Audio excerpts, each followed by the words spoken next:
உள்ள வந்துரு சாலையில்.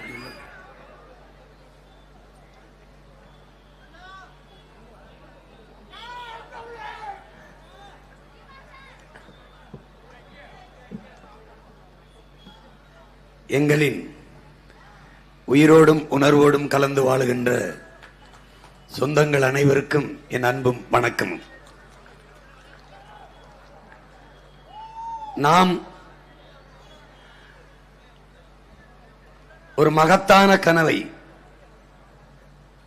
ஒரு மாபெரும் மாற்றத்திற்கான கனவை, இதுவரை இந்த நாட்டில் இருந்த அரசியலை, கோட்பாட்டை முற்றுமுழுதாக தகர்த்து ஒரு புதிய அரசியலை கட்டி எழுப்ப வேண்டும் என்று ஒரு புரட்சிகர மாறுதலை முன்னெடுக்க இந்த களத்தில் நிற்கிறோம். மற்றவர்களுக்கு இது வழக்கமான ஒரு தேர்தல் களம், நமக்கு இது ஒரு புரட்சிகர அரசியல் போர்க்களம். என் அன்பு பிள்ளைகளின் அருமை பெற்றோர்களே, உயிரினுமினிய தம்பி தங்கைகளே, போர் என்பது ரத்தம் சிந்தும் அரசியல். அரசியல் என்பது ரத்தம் சிந்தாத போர். அந்த போரைத்தான் நாம் இப்போது முன்னெடுக்கிறோம். அநீதிக்கு எதிரான ஒரு அறப்போரை நாம் தொடுத்து தொடர்ந்து போர் செய்து வருகிறோம். இது காலம் நமக்கு கையளித்திருக்கிற, வரலாறு நமக்கு தந்திருக்கிற அரிய வாய்ப்பு. இந்த ஒரு இடத்தை தவறவிடக்கூடாது. 5 ஆண்டுக்கு ஒரு முறை தேர்தல் வருகிறது. ஏதாவது ஒரு மாறுதல் வந்திருக்கிறதா என்பதை என் அன்பு தம்பிதங்கள், அறிவார்ந்த பெற்றோர்கள் சிந்திச்சு பார்க்கணும். இதை மாற்றணும், முற்றுமுழுதான் மாற்றணும். எப்படிப்பட்ட மாற்றம், ஏன் இதை மாற்றணும்?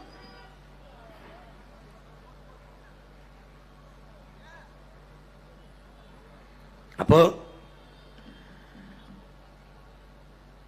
ஒவ்வொரு முறையும் தேர்தல் வரும், இலவச அறிவிப்புகள் வரும், வாக்குக்கு காசு வரும். அதை வாங்கி கொண்டு வரிசையில் இருந்து வாக்கு செலுத்தி விட்டு போவதல்ல ஜனநாயக கடமை. மக்களாட்சியை ஏற்றுக்கொண்ட ஒரு நாட்டிலே வாக்கு என்பது மக்களுக்கு இருக்கிற கடைசி மதிப்புமிக்க ஆயுதம்.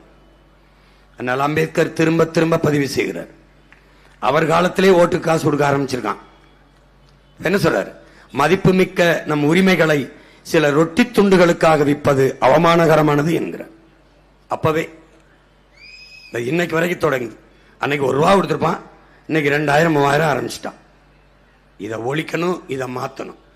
வாக்குக்கு பணம் கொடுக்கிற இடத்தில் நாம் மாண்புமிக்க ஜனநாயகம் கொல்லப்பட்டு கேடுகட்ட பணநாயகம் பிறந்து விடுகிறது. வாக்குக்கு பணம் கொடுக்கிற இடத்தில் மக்களுக்கான சேவை என்பது செத்து போய் அந்த வேட்பாளர் முதலீட்டாளனுக்கான லாப தேவை பிறந்து விடுகிறது. அப்ப இதில் எந்த இடத்தில் நீங்க நிக்க போறீங்க? மக்களுக்கான சேவை இல்லையா, வேட்பாளருக்கான லாப தேவை இல்லையா? இலவசம்ங்கிறது படித்த பிள்ளைகளுக்கு தெரியும். ஒரு காலத்திலும் அது வளர்ச்சி திட்டம் அல்ல, வீழ்ச்சி திட்டம், கவர்ச்சி திட்டம். இலவசத்தில் இழக்கிற பணத்தை எங்கிருந்து எடுப்பார்கள்? 6800 கோடி, 980 கோடி, 560 கோடி, 750 கோடி, இப்படி இழந்து கொண்டே போய் 10 லட்சம் கோடி கடனில் நம்ம நாட்டை நிறுத்தியிருக்கிறார்கள். இப்போ இந்த தேர்தலில் இந்த 3 கட்சிகளும் அறிவித்திருக்கிற இலவசம் இருக்குல்ல, இதை நிறைவேற்ற மாசம் 1 லட்சம் கோடி தேவை அப்படின்னா மறுபடியும் 5 லட்சம் கோடி கடன் பெறுவார்கள். அந்த 5 லட்சம் கோடிக்கு வட்டி, இப்ப இருக்கிற 10 லட்சம் கோடிக்கு 1 லட்சம் கோடி வட்டி, இன்னொரு 5 லட்சம் கோடி வாங்கினா அதுக்கு 1 லட்சம் கோடி வட்டி. ஒரு நாட்டின் பட்ஜெட் 3 லட்சம் கோடி. வட்டியை கட்டிட்டு போயிட்டு இருக்க வேண்டியதான். என்ன பண்ணுவாங்க? வாத்தியாருக்கு சம்பளம் கொடுக்க முடியல, வீதிக்கு வந்துட்டாரு.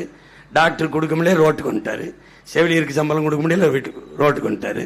யாருக்கும், அறிவை வளர்க்கும் ஆசிரியருக்கும் உயிரை காக்கிற மருத்துவருக்குமே காசு கொடுக்க முடியலன்னா என்ன நிர்வாகம் நடக்குது? அந்த காசு எங்கிருந்து? சாராயம் வித்து நாட்டு குடிமக்களை குடிக்க வச்சு அந்த காசை வச்சு ஆட்சி நடத்தி கொண்டு அலையுது.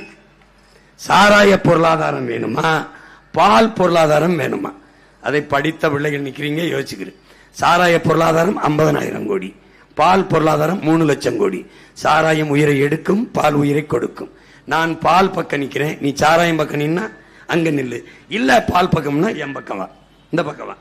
அவன் ஊழல் லஞ்சத்தில் இருக்கான், நான் உண்மை நேர்மைங்கிறேன். ஊழல் லஞ்சம் வேணுமா அங்கேயே போடு ஓட்ட, உண்மை நேர்மையான ஆட்சி வேணா இங்க வா. இங்க ஆள் மாறும், ஆட்சி மாறும், ஆட்சி முறை மாறுகிறதா? கட்சி மாறும், திமுக இல்லைன்னா அதிமுக. காட்சி மாறுகிறதா? அதேதான். அதே கொலை கொள்ளை, அதே பாலியல் வன்கொடுமை, அதே வழக்கொள்ளை, அதே ஊழல் லஞ்சம் எந்த இடத்தில் மாறுகிறது? அப்ப நம் கனவு என்ன? ஆள் மாற்றம், ஆட்சி மாற்றம் அல்ல, ஆட்சி முறை மாற்றம். ஆட்சி முறை மாற்றணும், அமைப்பை தகர்க்கணும். எப்படி எப்படி சரியாச்சா? மால்கம் எக்ஸ்ங்கிற புரட்சியாளன் சொல்றான், உன் விடுதலைக்காக நீ எதையும் செய்வாய் என்பதை உன் எதிரிக்கு நீ புரிய வைப்பதன் மூலமே உனக்கு விடுதலை கிடைக்கும். இப்ப என்னை பாரு, என் இலக்கை தொடுவதற்காக எதையும் செய்வேன், எதையும் செய்வேன். நீ இன்னும் இன்னும் எத்தனை முறை தோக்கடிச்சாலும் இதே திமிரோட அப்படியே வந்து வந்து வந்து நிற்ப. இந்த நாட்டில் இந்த உலகம் பூரா தேடு, இந்திய துணைக்கண்டம் முழுக்க தேடு, 4 முறை பொது தேர்தலில் தோற்ற ஒருவன் அதே உற்சாகத்தோடு 5வது முறையும் களத்தில் நிக்கிறான்.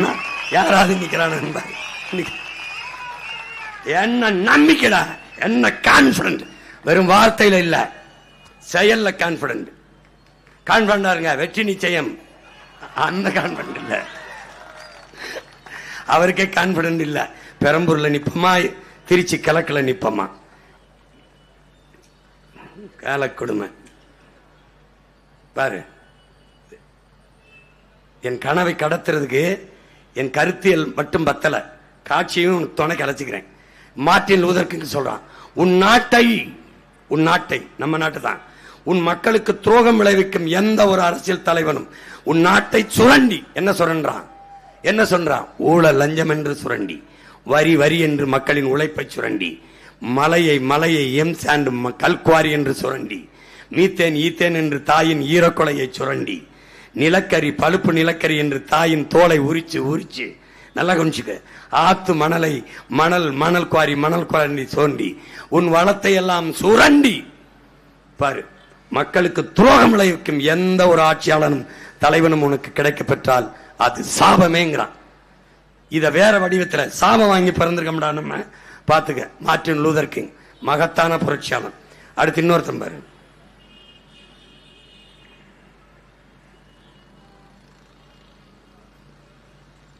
இவன் யாருன்னு தெரியுதா? ஜான் பெர்கின்ஸ், அமெரிக்க பொருளாதார அடியாளின் வாக்குமூலம் புத்தகத்தை எழுதினவன். ஒவ்வொரு என் தம்பி தங்கைகளும் எனக்கு ஓட்டு போடு, போடாம போ. ஆனால் இவன் எழுதிய அமெரிக்க பொருளாதார அடியாளையும் ஆலிவர் ஹம்பர் எழுதின பிரிட்டிஷ் உளவாளியின் வாக்குமூலத்தையும் படிக்கணும். அதை படித்தால்தான் உன்னை சுற்றி உலகத்தில் என்ன அரசியல் நடக்குது என்பதை நீ கற்றுக்கொள்ள முடியும்.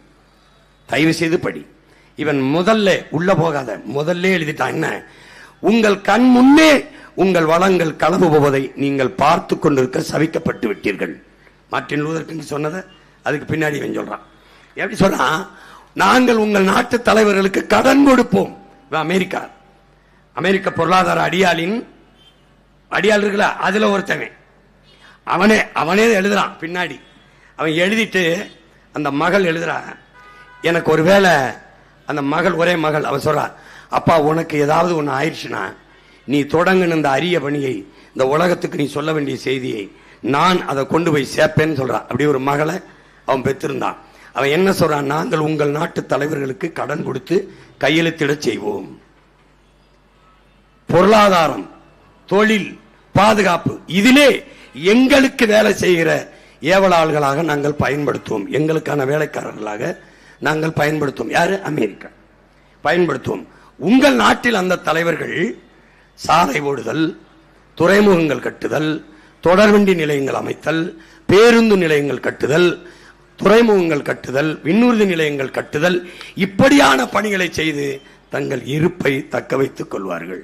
உனக்கு தெரியும் நினைக்கிறேன், இங்கே கோயம்பேட்டில் இருக்கிற பேருந்தை தூக்கி நகர்த்தி, இதுவே போதும், யாரும் பொதுமக்கள் வீதியில் வந்து பெரிய பஸ் ஸ்டாண்டு கேட்கல.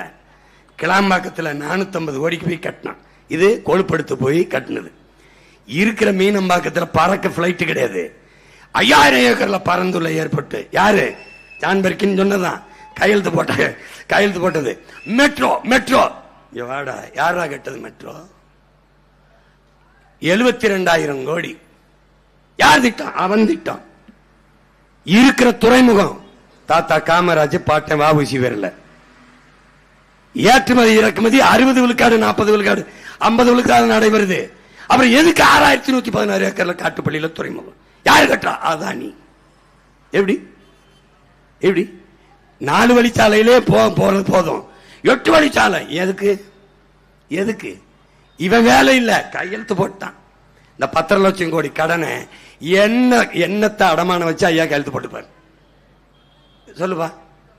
இந்த அந்த ஆண்டுல 5 லட்சம் கோடி வாங்கியிருக்காரு. எதை காட்டி வாங்கியிருப்பார்? நீ எதை காட்டி கடன் பெறுவ? ஒன்னு சொத்தை வைப்ப, இல்ல வீட்டை வைப்ப. இவர் எதை காட்டி வச்சிருப்பாரு? நாட்டை அடமானம் வச்சு. கொடுமை. இது ஜான் பெர்கின் சொல்றான். இந்த பாரு, உன் கண்ணு முன்னாடி உன் வளம் களவு போகுது, உனக்கு தெரியும், நீ அதெல்லாம் கவலைப்பட மாட்ட. உன் பூமி தாயின் மாற அறுத்துட்டு போவான், ஒன்னும் கவலைப்பட மாட்ட. உன் பூமி தாயின் ரத்த நாளம், ரத்த நரம்புகள் ஆறு, அந்த மண்ணை புறா அள்ளி திங்கிறான், நீ கவலைப்பட மாட்ட. சபிக்கப்பட்டாங்கிறான், சபிக்கப்பட்டாங்கிறான்.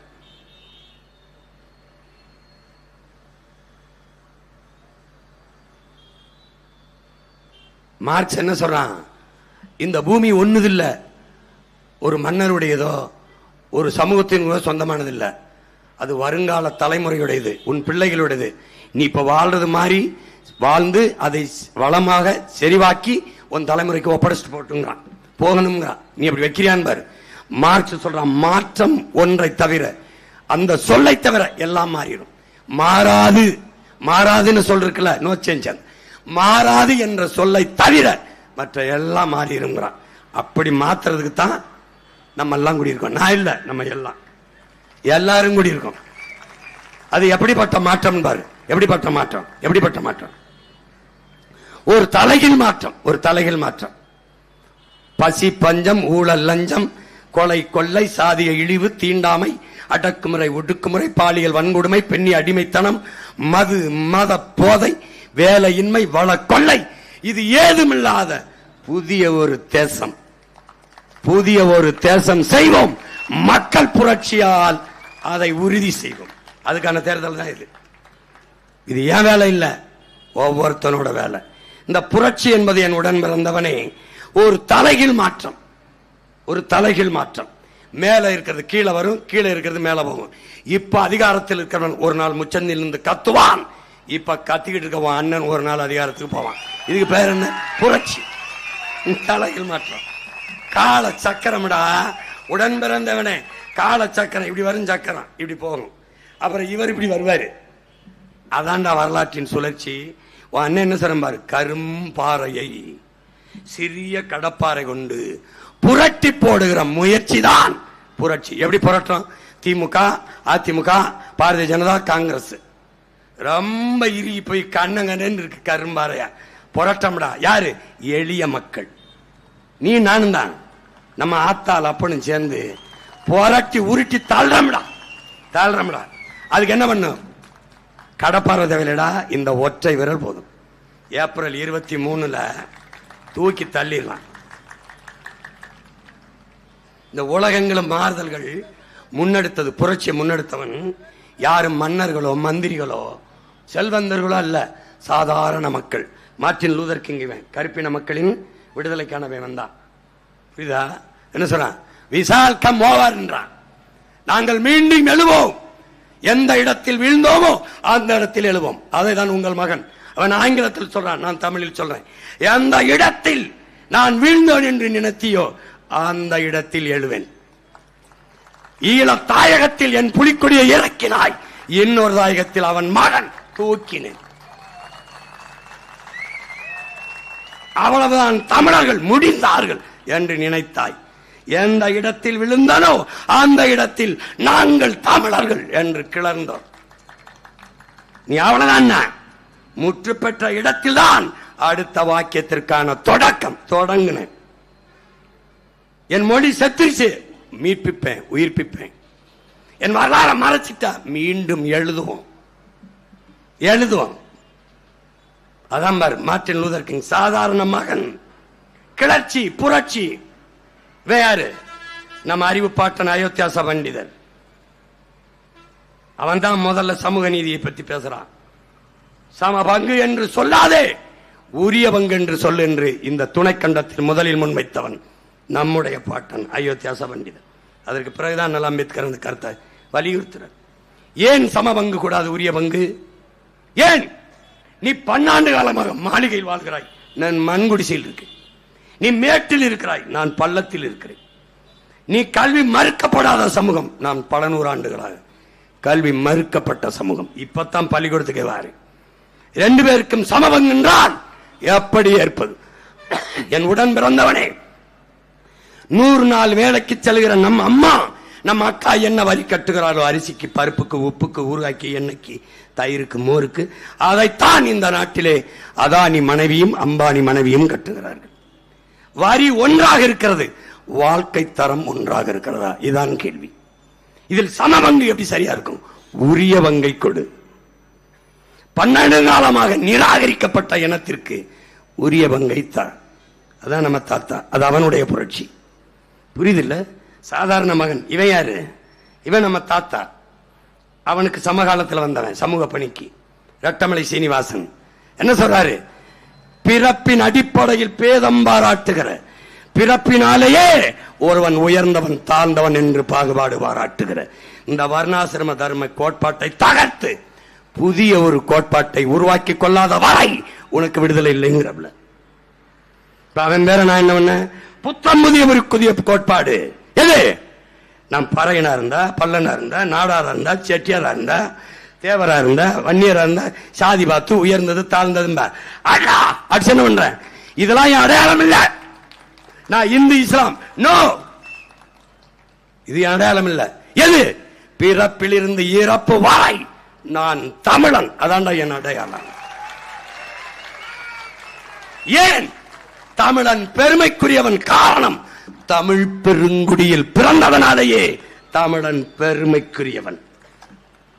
புரியுதா? அதுதான் அடையாளம்.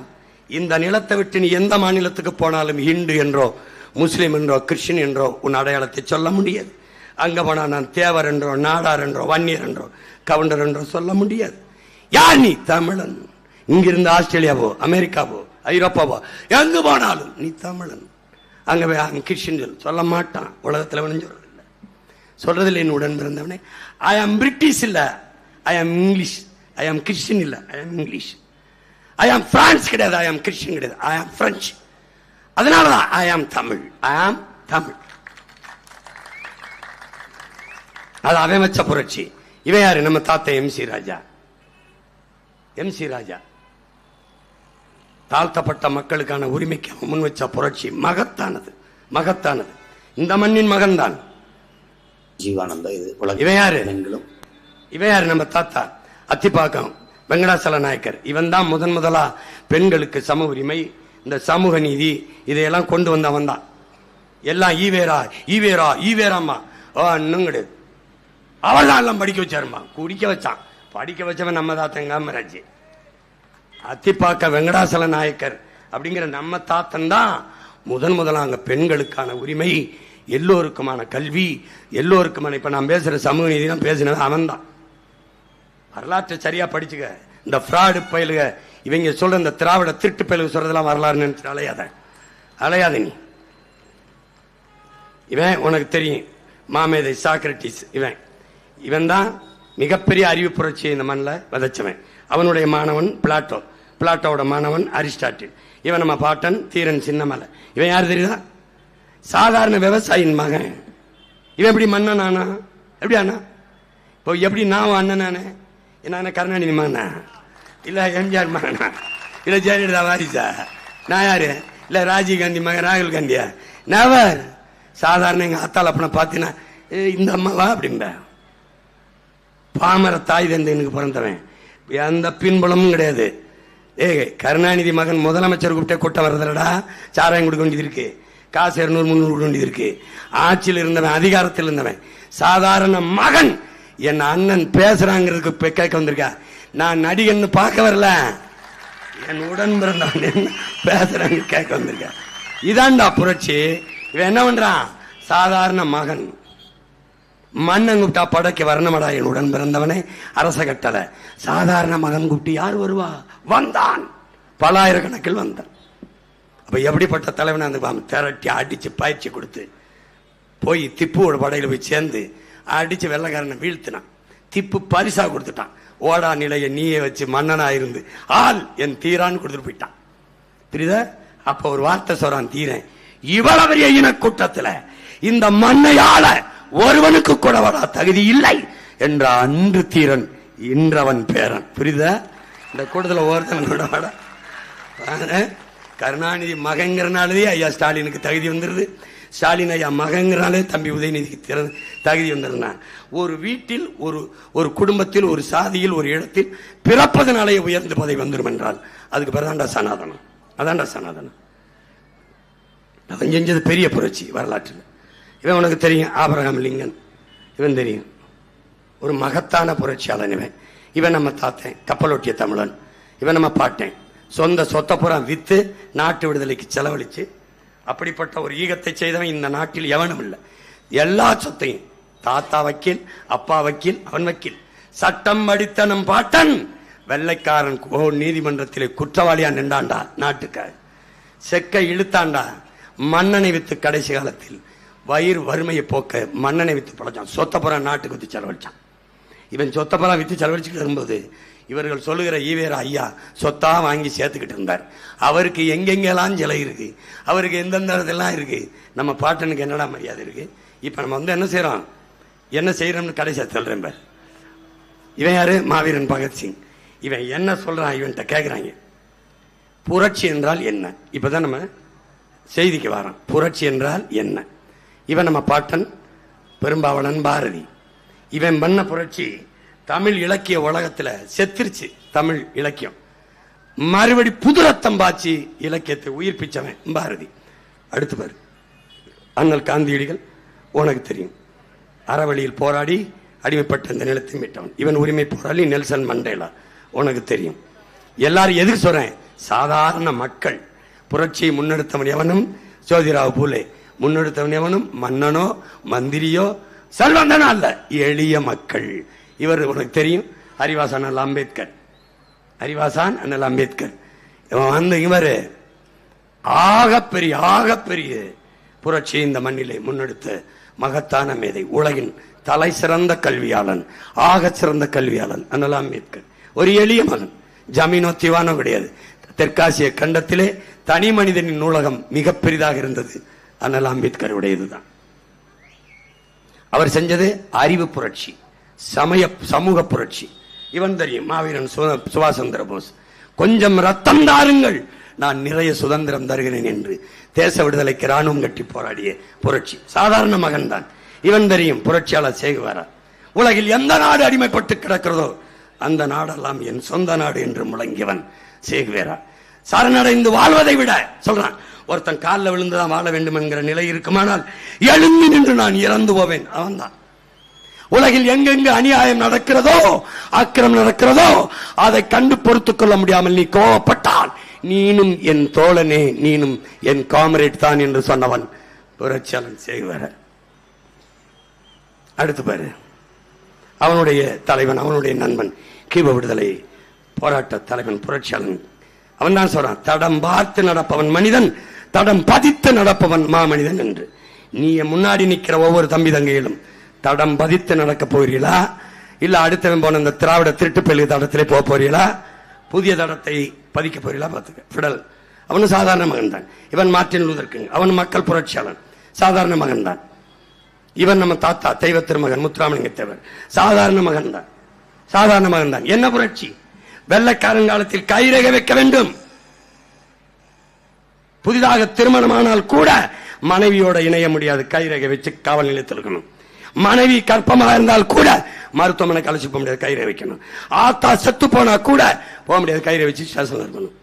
அந்த கொடிய அடக்குமுறை சட்டத்தை, குற்ற பரம்பரை சட்டத்தை நொறுக்கி எறிந்த புரட்சியாளன் நம்முடைய தாத்தா தெய்வ திருமகன் முத்துராமலிங்க தேவர். அவர் என்ன சொல்றாரு? கட்டை விரலை போய் கட்டை விரலை காவல் நிலையத்தில் போய் கைரேகை வைக்கிறதுக்கு பதிலாக அந்த கட்டை விரலை வெட்டி எறியலாம். பலாயிரக்கணக்கான இளைஞர் வெட்டி எறிஞ்சான். கிளர்ச்சி, புரட்சி. அதுக்கப்புறம் சட்டம் ரத்து செய்யப்பட்டுச்சு. மாபெரும் புரட்சி. இவன் யாரு? தாத்தன் காமராஜ். இவன் யாரு? உண்மையிலே நம்மளை படிக்க வச்சவன். இவன் செஞ்சது கல்வி புரட்சி, அறிவு புரட்சி. எந்த மனிதனுமே உடன் பிறந்தவனே தனக்கு கிடைக்காது பிறருக்கு கிடைக்க கூடாதுன்னு தான் நினைப்பான். ஆனா இவன் எனக்கு கிடைக்காது என் நாட்டு மக்களுக்கு கிடைக்கணும்னு நினைச்சான். அதனாலதான் அவன் பெருந்தலைவன்.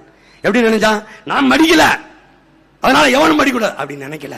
நான் படிக்கல, என் நாட்டு பிள்ளை எல்லாரும் படிக்கணும்னு ஐயா ராஜாஜி அவர்களால் மூடப்பட்ட 6000 பள்ளிக்கூடம் நிதியிலேன்னு மூடிட்டாப்ல. அதையும் திறந்து அதற்கு மேலே 14,000 பள்ளிக்கூடங்களை திறந்து படிக்க வைத்தவன் நம் தாத்தன். நான் கூட என்னுடைய தொடக்க கல்வி அவன் கட்டி தந்த பள்ளிக்கூடத்தில் படித்து வந்தான். எப்படி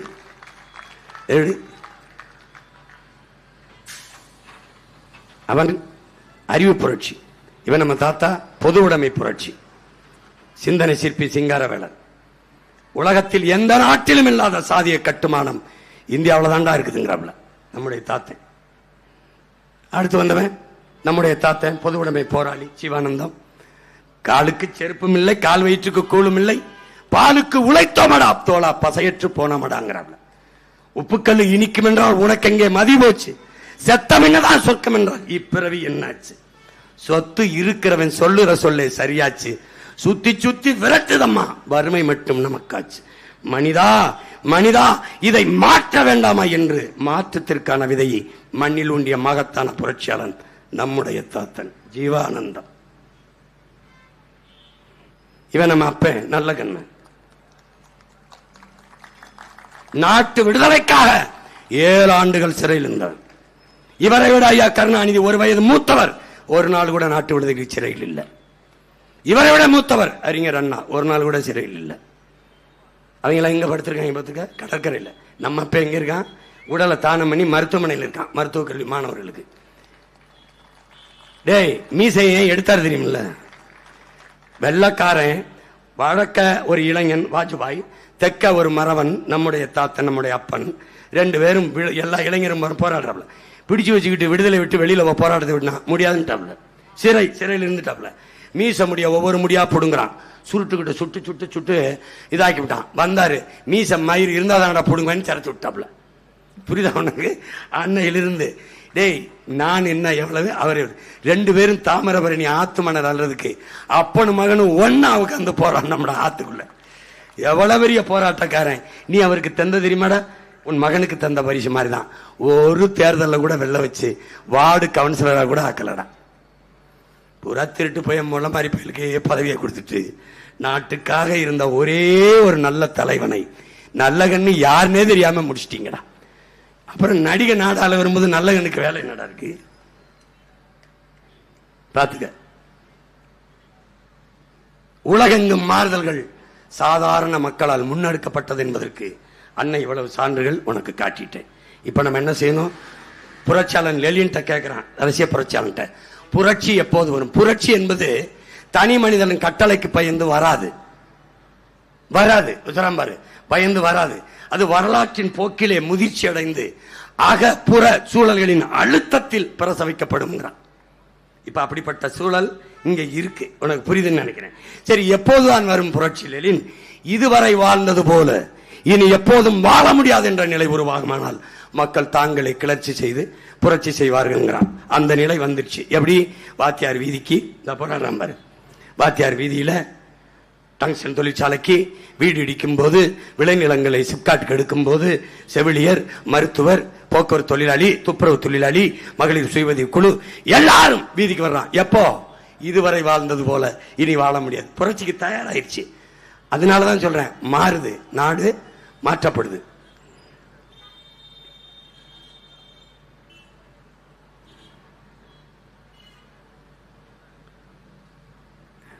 இவன் யாரு? பகத்சிங். 22 வயசுல நாட்டு விடுதலைக்கு தூக்கல தொங்குன மகத்தான புரட்சியாளன் பகத்சிங். அவன் இந்த 22 வயசுல எப்படிப்பட்ட கருத்தை சொல்றான் பாரு. சுதந்திரம் என்பது மனித குலத்தின் பிறப்புரிமை, புரட்சி என்பது மனித குலத்தின் பிரிக்க முடியாத உரிமைங்கிறான். புரியுது? அடுத்து என்ன சொல்றான்? புரட்சி என்றால் என்ன பகத்சிங் சொல்றான் பாரு. புரட்சி என்பது ரத்தம் சிந்தும் வன்முறையாகத்தான் இருக்க வேண்டும் என்பது அல்ல. புரட்சி என்பது துப்பாக்கி தோட்டாக்களை தொழுவதும் அல்ல. அங்கே தனிநபர்கள் வஞ்சம் தீர்த்துக் கொள்ள வாய்ப்பே இல்லை. பிறகு எதுதான் புரட்சி? வெளிப்படையாகவே அநீதிகளால் கட்டமைக்கப்பட்ட சமூகத்தை தகர்த்து முற்றுமுள்ளாக புதிய ஒரு சமூகம் படைப்பதுதான் புரட்சி. இப்ப உன் சமூகம் வெளிப்படையாகவே அநீதிகளால் கட்டமைக்கப்பட்ட சமூகம். அதனால்தான் அடிப்படை அமைப்பு அரசியலை மாற்ற வேண்டும் என்று உன் மகன் உன் உடன் பிறந்தான் இந்த கோட்பாட்டை முன்வைக்கிறேன். வெளிப்படையாகவே அநீதிகளால் கட்டமைக்கப்பட்டுச்சு. என்னென்ன அநீதி பாரு, ஒன்னு ஒண்ணா பாரு. வெளிப்படையாகவே அநீதி பாரு. உனக்கு தெரியும் இந்த கட்டடத்தை தகர்த்து முற்றுமுழுதா புதிய கட்டடம் கட்டணும்ன்றான். வெளிப்படையாகவே அநீதி பாரு. எத்தனை லட்சம் பேர் வீதியில் இவர் அதை தகர்த்து நம்ம என்ன சொல்றோம்? இந்த என்ன சொல்றோம் பாரு. ஆட்சி மாற்றத்துக்கு வரல, ஆட்சி முறையை மாற்ற வந்த புரட்சியவாதிகள்ங்கிறோம், லட்சியவாதிகள்ங்கிறோம். நீ ஆளை மாத்தி ஆட்சியை மாத்தி வைக்கிறதுக்கு வரல, ஆட்சி முறையை மாற்ற வந்த லட்சியவாதிகள். நம்ம யாரு? அடுத்து பாரு. இந்த கட்டிய கட்டடத்துக்கு வெள்ளை அடிக்கிறான் பாத்தியா? சீர்திருத்தம் செய்யறான். சன்ன கட்டையை பழுதுவாக்குறான், கதவை சரி செய்யறான், இந்த வெள்ளை அடிச்சு சீர்திருத்தம் செய்யறான். கட்டிய கட்டடத்திற்கு வெள்ளை அடிக்க வந்த சீர்திருத்தவாதிகள் அல்ல நாங்கள். அந்த கட்டடத்தை இடித்து விட்டு முற்றுமுழுதாக புதிய ஒரு கட்டடம் கட்ட வந்த புரட்சியவாதிகள். அதுதான் இந்த கட்டடம். என்ன கட்டடம்? ஏற்கனவே சொன்ன பாசி பஞ்சம் ஊழல் லஞ்சம் கோலை கொல்ல எதுவும் இல்லாத ஒரு தூய நாடு படைக்க புதிய தேசம், புத்தம் புதிய தேசம். ஆண்டவன் சொக்க என்ன சொல்றான்? தோற்று போன சமூகம் எப்படி இருக்கும்? எப்பவாவது அரிதா ஒரு சிந்தனையாளன் வருவான், அவனுக்கு எதிராக ஆயிரக்கணக்கான முட்டாளை முன்னிறுத்துவார்கள். தேவையற்ற செய்திகள் இந்த நாட்டின் தலைப்புச் செய்திகளாக இருக்குங்கிறான். அதான் நம்ம நாடு, அதான் நம்ம நாடு. தேவையில்லாத செய்தியே ஊழல் லஞ்சம் உனக்கு தெரியுது, வெளிப்படையாகவே அநீதி, தடுக்க முடியல. அதான் வெளிப்படையான அநீதின்னு பகத் சொல்றான் பாரு. வெளிப்படையாகவே அநீதி.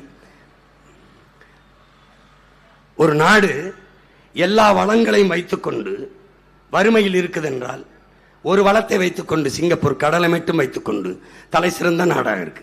ஒரு வளம் கரும்பு மட்டும் வைத்துக்கொண்டு கியூபா தலை சிறந்த நாடா இருக்கு. எல்லா வளங்களையும் வைத்துக்கொண்டு என் நாடு 28 விழுக்காடு மக்கள் இரவு உணவில்லாமல் தூங்கச் செல்கிறார்கள். பல கோடிக்கணக்கான பிள்ளைகள் பசியோடு உறங்கச் செல்கிறார்கள். மீள முடியாத வறுமை, ஏழ்மை, வேலையின்மை, பஞ்சம். இது காரணம் ஊழல் லஞ்சம் தான். ஊழல் லஞ்சமே நிர்வாகமாகி போனால் அந்த நாடு ஒருபோதும் வளராது, வாழாது. அதுதான் வெளிப்படையாகவே அநீதிகளால் கட்டமைக்கப்பட்ட சமூகம். அதை தகர்க்கணுங்கிறான் பகத்சிங்.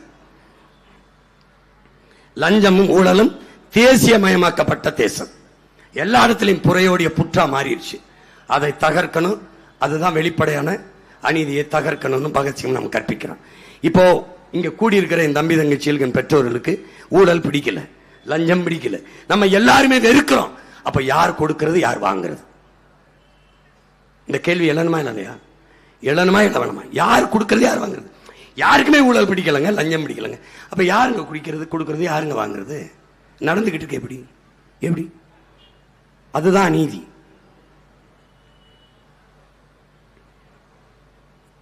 இப்ப கல்வி ஒரு நாட்டின் அடித்தளம், அடிப்படை உரிமை. அதை கொடுக்க வேண்டியது யாரு? மானுட உரிமை கொடுக்க வேண்டியது அரசின் கடமை. கொடுக்கல, தனியாற்ற கொடுத்துருச்சு. இது வெளிப்படையான அநீதி, தகர்க்கணும். ஒன்னா சொல்லிட்டு வர தகர்க்கணும். அடுத்து என்ன? மருத்துவம்.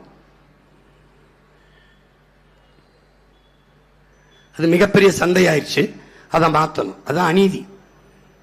பிச்சை புகினும் கற்கன் என்றாங்கிற அவை எங்க பிச்சை கடன் வாங்கி கல்வி இருக்கிற நிலைமையில நம்ம நாடு வச்சிருச்சு. அதை மாற்றணும்.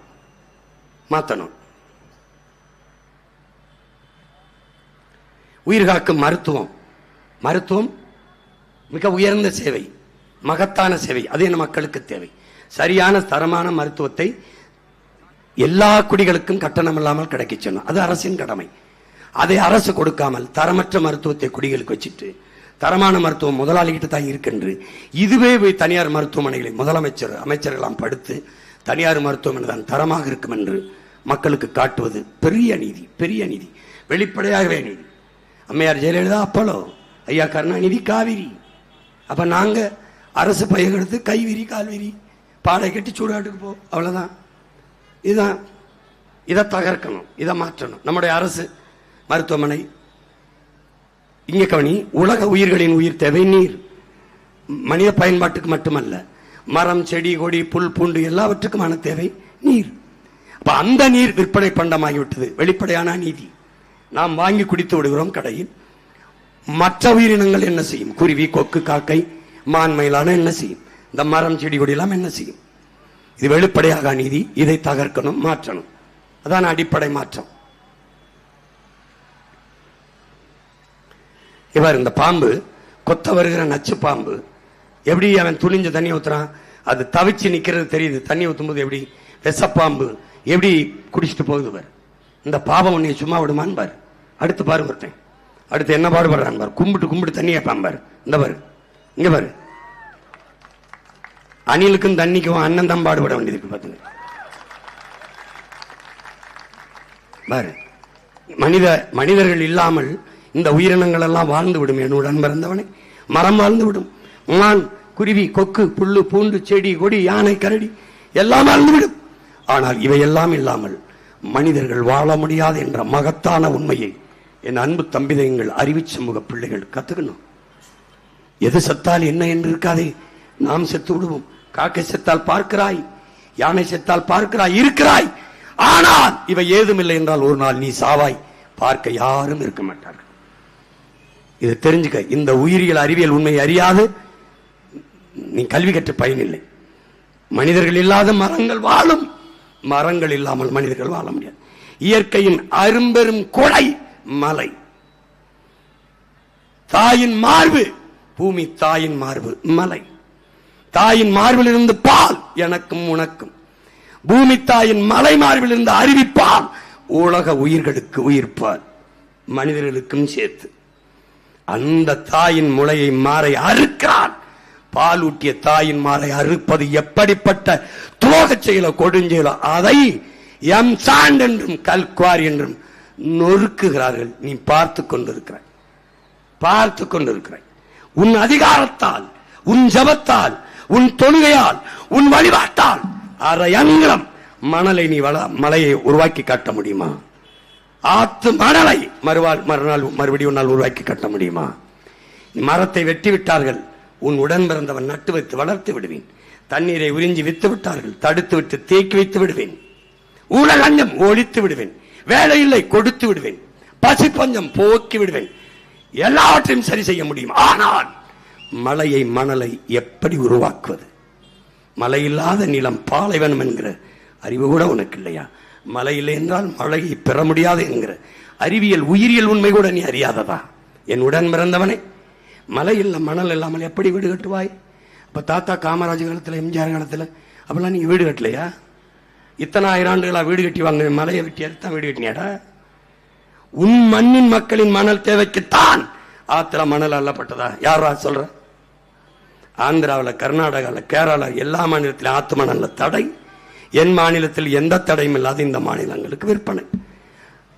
அரபு நாடுகளுக்கு, உலக நாடுகளுக்கு கப்பலில் என் மலையை, என் ஆத்தை மணலா அள்ளி வித்து கொளுத்துட்டாண்டா. திருட்டு போய் பைத்தியக்கார.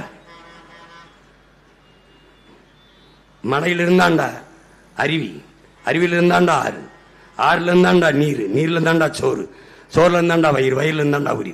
பாரு ஆத்த எப்படி அல்றான். அரை எங்கலம் ஆற்று மணல் வளர 100 ஆண்டு ஆகும்னா 30 அடிக்கு பொக்களின் இரும்பு கை கொண்டு அள்ளி கொண்டு போறான்டா.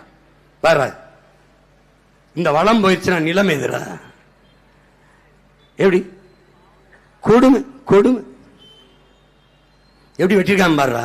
இந்த குழியெல்லாம் நான் வச்சிருக்கேன். அப்படியே எவன் வெட்டினா கான்ட்ராக்ட் ஓனர் எல்லாம் எடுத்து எந்த பொக்களின் எதை வச்சு வெட்டினா அதை தூக்கி இதுக்குள்ளே போட்டு மூடிட்டு தான் வெளியில வருவேன். பாருங்க, ஏரி குளத்தை அங்கிட்டு விட்டுங்கடான்னா ஆத்துக்குள்ள வெட்டிக்காம பாரு. எத்தனை ஏரி, எத்தனை குளம். இங்க பாரு, இந்த வளக்கொள்ளையை தடுக்கணும். கண்ணு முன்னாடி களவுவது வெளிப்படையான அநீதி. இங்க நாம் என்ன சொல்றோம்? பெண் பெண் எனும் பேராற்றல், அதுவே உலகின் உயிராற்றல். பெண்மையை போற்றுவோம், பெருமை மிக்க நாடாக மாற்றுவோம். நாம இன்னுமே பெண்ணுக்குள்ள உரிமையை இவன் தரல. 33 விழுக்காடுக்கு முக்கிட்டு இருக்கான். இந்த கட்சியெல்லாம் எத்தனை பெண்களுக்கு இடம் கொடுத்துருக்குன்னு பாரு. ஆனா நாங்க பெண்களுக்குரிய பாதுகாப்பு கொடுத்துருவோம், பெண்களுக்கு எல்லாம் கொடுத்துருவோம், எல்லாம் கொடுத்துருவோம். ஒன்னும் கொடுக்கல. ஏய், எங்கள் இறை சிவன் கொடுத்தான். ஆதி சிவன் தன் உடம்புல பாதிய. அதுக்கு பிறகு அவன் பேரன் பிரபாகரன் கொடுத்தான் தன் நாட்டுல சரிவாதி. அதுக்கு பிறகு அவன் மகன் சீமான் கொடுக்கிறேன். சிவன் கொடுத்தான், பிறகு சீமான் கொடுத்தான் சரிவாதி. பெண்களின் கொடுத்தது பெருமை அல்ல, கடமை. யார் உரிமை? அவர்கள் உரிமை. நாங்கள் கொடுக்கவில்லை, அவர்கள் எடுத்துக்கொண்டார்கள். நாங்கள் கைதட்டி ஆர்ப்பரிக்கிறோம், கொண்டாடுகிறோம். தையலை உயர்வி செய்கின்றான் பெரும்பாவனன் பாட்டன் பாரதி.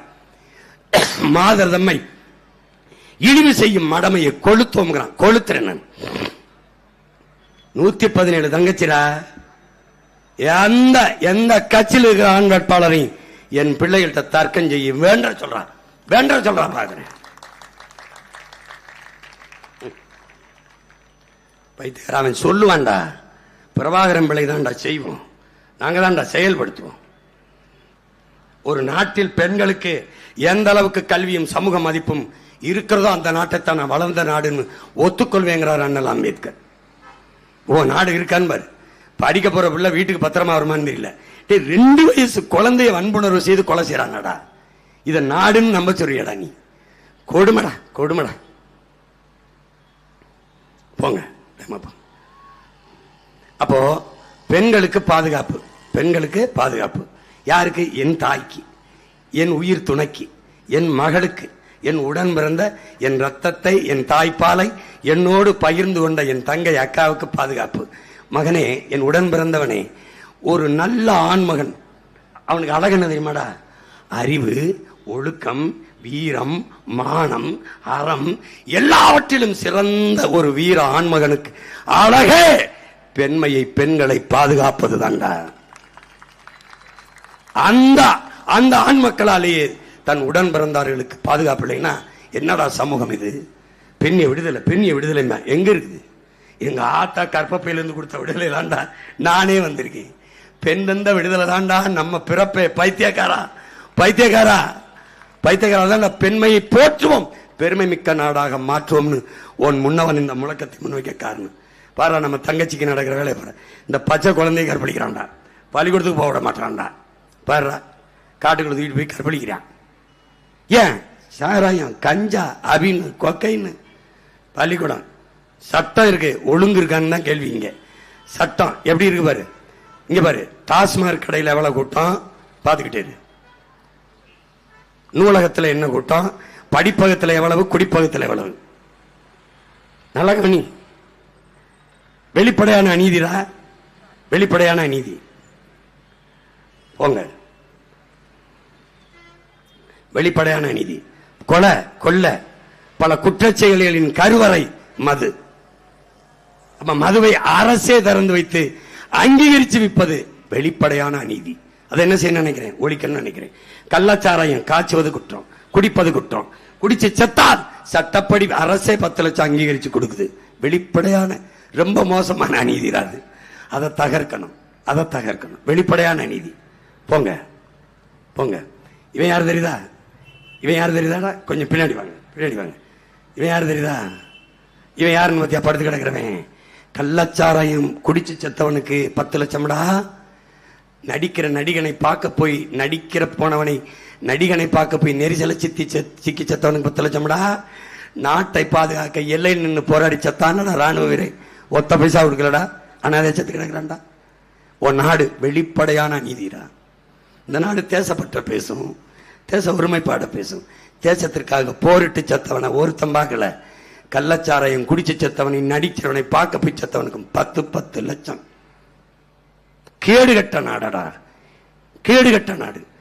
அநீதி இல்லடா, அநீதிங்கிற வார்த்தையை குறைவிடா. கொடும் அநீதிடா.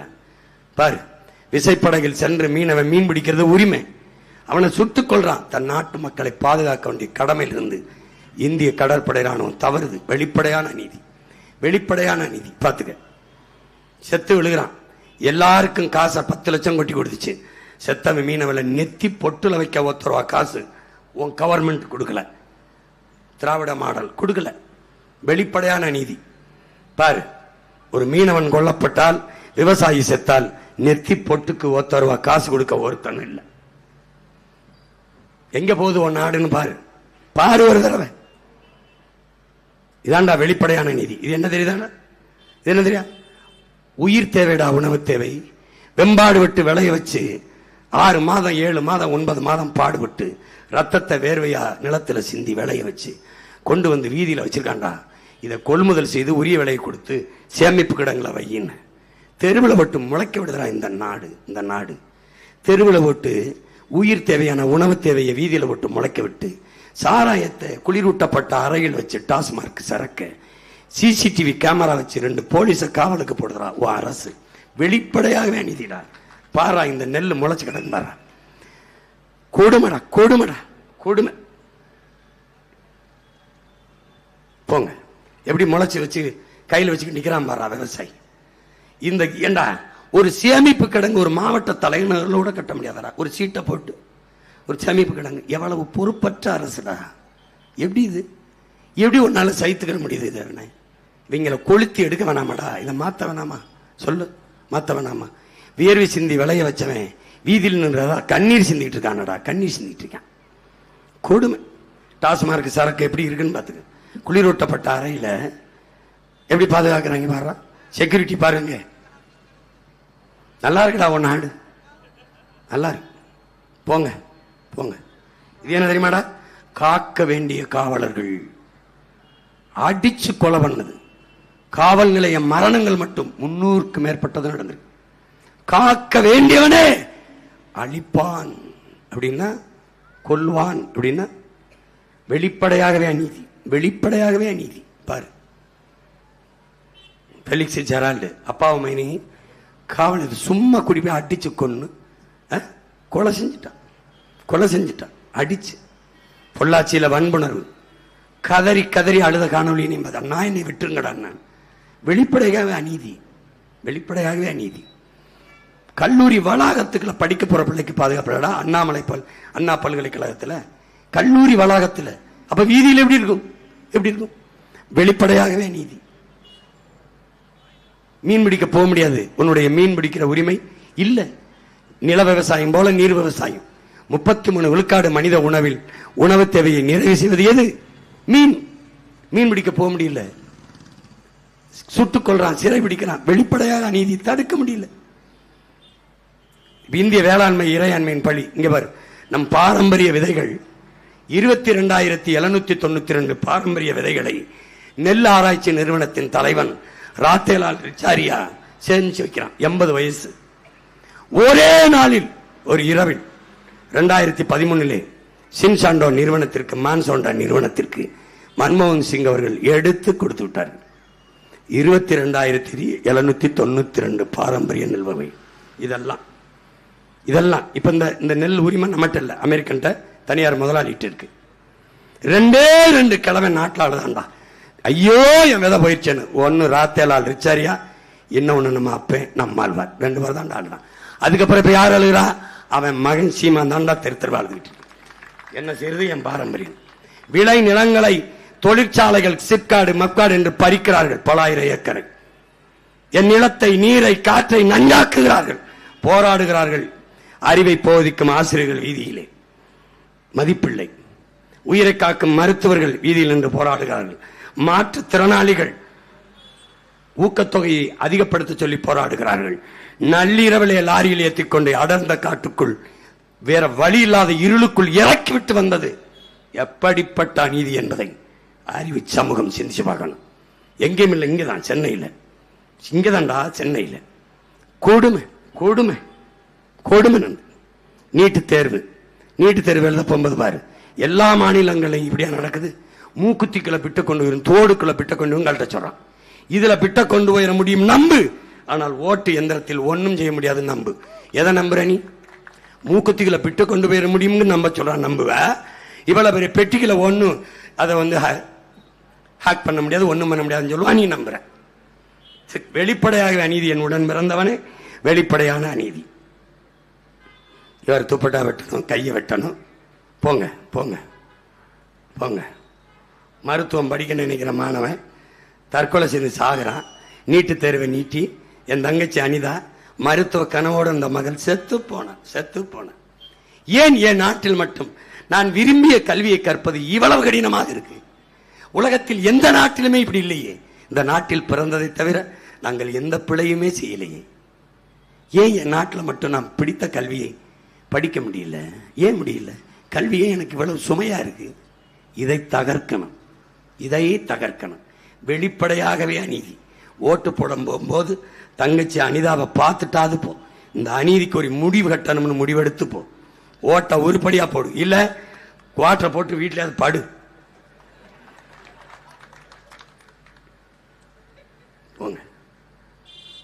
இங்க பாரு, அரசாங்கத்தின் பல கட்டிடங்களை ஏரி குளங்களை ஆக்கிரமிச்சு தான் கட்டிருக்காங்க. கடற்கரையை ஆக்கிரமிச்சு தான் 2 ஏக்கர்ல சுடுகாடு சமாதி கட்டியிருக்கிறார்கள் இவர்களுக்கெல்லாம். அது கடற்கரை ஆக்கிரமிப்பா இல்லையா? பல நீதிமன்றங்கள் ஏரியை ஆக்கிரமித்தான் கட்டியிருக்குது. அது ஏரி ஆக்கிரமிப்பா இல்லையா? ஆனால் மக்கள் அரசிடத்தை ஆக்கிரமித்து விட்டார்கள், ஏரியை எடுத்து விட்டார்கள் என்று அரசு உத்தரவு போட்டு இடிக்க சொல்லுகிறது. இது வெளிப்படையான அநீதியா இல்லையா? இப்ப ஓ மகன் நான் என்ன பண்ணுவேன்? ஏன் மக்களை குடியிருக்கிடத்துல இடிச்சு தள்ளி இல்ல, அப்படி இது கடற்கரை ஆக்கிரமிப்பு என்று சமாதியை வந்தவண்ணை இடிப்பேன், இடிச்சு பேத்து எடுப்பேன். கடற்கரை தான் எவனுக்கும் கல்லறை அல்ல. அப்புறம் என்ன? இது என்னன்னு பாரு, கொஞ்சம் முன்னாடி வாங்க. இது என்னன்னு பாருங்க. உடன் பிறந்தவனே வெள்ளம். ஒவ்வொரு ஆண்டும் மக்களை வெள்ளத்தில் மிதக்க விட்டு வெள்ள நிவாரணம் கொடுக்கிறது வெளிப்படையான நீதி. அப்ப என்ன செய்யணும்? ஒரு சொட்டு நீர் கூட மக்கள் வாழ்விடங்களில் சாலையில் தங்காமல் வெளியில எடுத்துக்கிட்டு போறதுக்கான வடிநீர், மழைநீர், கழிவுநீர் வழிந்தோட காவாயை வெட்டி ஆட்சியை செய்யணும். ஒவ்வொரு ஆண்டும் வெள்ளத்தில் மிதக்க விட்டு நிவாரணம் கொடுக்கிறது அல்லடா, அது அநீதி. அது வெளிப்படையான அநீதி.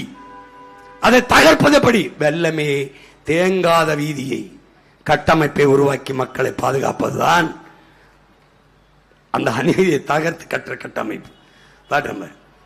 என் கண் முன்னே கச்சத்தீவு வரி போனது தடுக்க முடியல, மீனவன் உரிமை வரி போனது தடுக்க முடியல. கடற்கரை கல்லறை பார்த்துக்க ஒரு தடவை.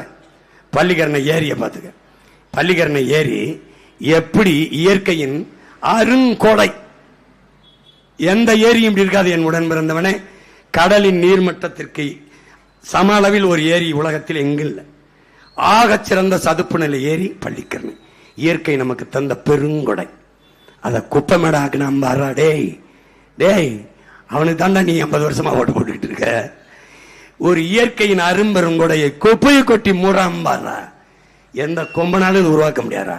உலக நாட்டு பறவைகளெல்லாம் வங்கி தங்கி வாழ்ந்து முட்டையிட்டு குஞ்சு பொறிச்சு பறந்த சொர்க்க இடமிடாது பள்ளிக்கரணை ஏரி. உலகத்தின் சுவையான சதுப்பு நில இறால்களை விளைய வச்சு உற்பத்தி செஞ்ச உருவாக்கிய ஏரிடா. இன்னைக்கு குப்பை மேடா இருக்கு, பிளாஸ்டிக் நெகிழி குப்பைய. இப்ப உன் அண்ணன் அதிகாரத்தை கொடுத்தா மட்டும் என்ன பண்ண முடியும்? இருக்கிறத பாதுகாக்கலாம், அதை அழிக்கலாம். அதை அழிச்சு எடுப்பேன், மின் உற்பத்திக்கு எடுத்துட்டு போயிட்டு சரி பண்ணுவேன், மாற்று பயன்பாட்டுக்கு கொண்டு போவேன் அந்த நிலத்தை. ஒண்ணும் பண்ண முடியாது. இது ஆக்கிரமிப்பா இல்லையா? இது ஆக்கிரமிப்பா. மக்கள் குடியிருக்க ஆக்கிரமிச்சாது, குப்பையை கொட்ட நீ ஏறி ஆக்கிரமிச்சாது சரியா? வெளிப்படையான அநீதி பாரு, வெளிப்படையான அநீதி. கண்முன்னே உன் ஆறுகள் அழிக்கப்பட்டது, நச்சு கழிவுகள், சாய கழிவுகள் எல்லாம் கொட்டப்பட்டு உன் ஆறெல்லாம் மரணித்து போனது. வெளிப்படையான அநீதி சகிக்க முடியவில்லை, அதனால் உன்னால் தடுக்க முடியவில்லை.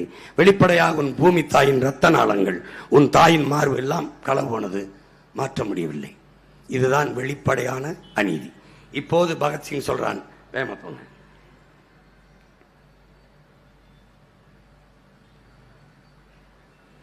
என்ன சொல்றான்? இந்த வெளிப்படையாகவே கட்டமைக்கப்பட்ட அநீதியை தகர்த்து முற்றுமுழுதாக புதிய ஒரு சமூகம் படைக்கணுங்கிறான். இப்ப இது என்ன? உன் கண்முன்னே உன்னுடைய நிலம் பறிபோகுது. வடநாட்டவன் முழுக்க சாதாரண இங்க பாரு, லாண்டரி கடை, முடிவெற்ற கடை, தேநீர் கடை, உணவக கடை எல்லாத்துலயும் வந்துட்டான். கம்பி கட்டுறது, சென்ட்ரிங், ரோடு போடுறது எல்லாம் வந்துட்டான். உழைப்பிலிருந்து உன்னை வெளியேற்றிட்டான். நீ என் உடன் பிறந்தவனே, இந்த சிக்னல் இருக்குல்லடா, இந்த நிறுத்தம், இந்த ராலையில போய் பாரு. ஒவ்வொரு நிறுத்தத்துக்கும் பிச்சை எடுக்கிறவங்க பிஞ்ச குழந்தைகளை தோல்ல சாத்தி வச்சிருப்பாங்க. அந்த குழந்தை அசையாது, அழுகாது, ஏதோ மாத்திரை போட்டு மயக்கி தோல்ல வச்சிருப்பான். ஒவ்வொரு நிறுத்தத்திலும் பெண்கள் வந்து கையேந்தி நிற்பாங்க. யார் அந்த பெண்கள்? வட இந்திய பெண்கள். இதுல இருந்து நீ என்ன தெரியணும்? எதிர்காலத்தில் உனக்கு இந்த நாட்டில் பிச்சை எடுக்கிற வேலை கூட மிச்சமில்லை. அதையும் வந்து எடுத்துட்டான். புரிஞ்சிருச்சா? உன் நிலத்தில் உன்னை உழைப்பிலிருந்து வெளியேற்றிட்டு அந்த உழைப்பின் தேவைக்கு அவனை கொண்டாந்து உள்ள நிறைச்சிட்டான். எஸ்ஐஆர் மூலமா எல்லாருக்கும் ஓட்டுரிமையை கொடுத்துட்டான். இப்போ உன் நிலத்தின் அரசியலும் அதிகாரமும் அவனிடத்தில் போயிடும். நீ தானாக அடிமையாயிருவாய். இது நடக்கும் நடக்கும் நடக்கும். நீ பாத்துக்க. எல்லா வேலையும் அவன் வந்து ஆக்கிரமிச்சிட்டான். எல்லா ஹேர் ட்ரெஸ்ஸர் வந்தான், எல்லாம் வந்தான். வெளிப்படையாகவே உன்னுடைய தாய்மொழி செத்து போச்சு கண்ணு முன்னாடி. மக்கள் புரட்சியால் சரி எப்படி பாரு, கொஞ்சம் வாங்க மொழிக்கு வாங்க, 2 ஷார்ட் கட் மொழிக்கு 2 வாங்க. இங்க பாரு, இதா பாரு, Kerala hair dresses, Kerala hair dresses.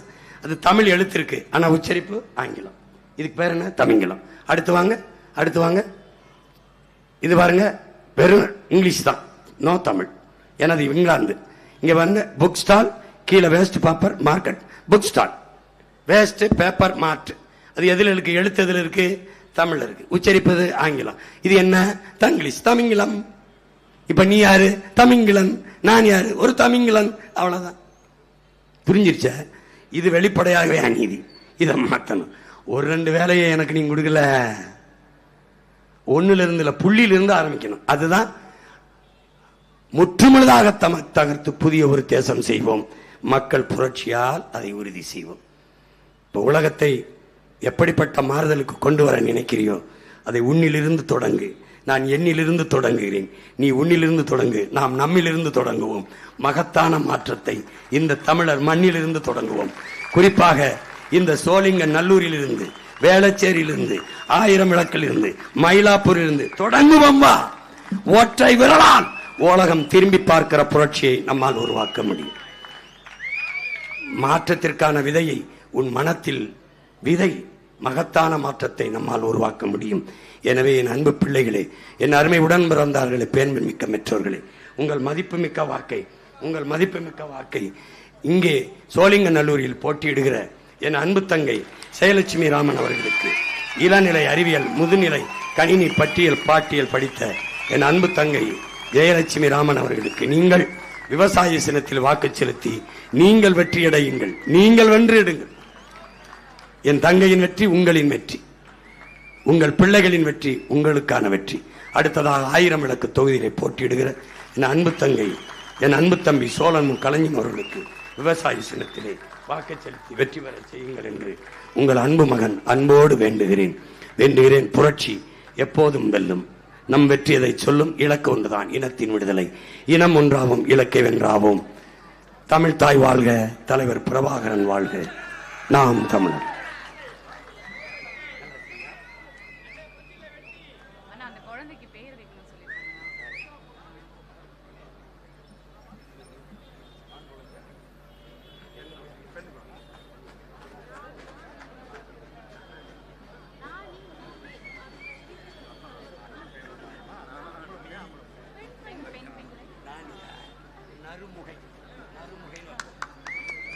இந்த அன்பு செல்வத்திற்கு நறுமுகை என்று பெயர் வைக்கிறேன். நறுமுகை.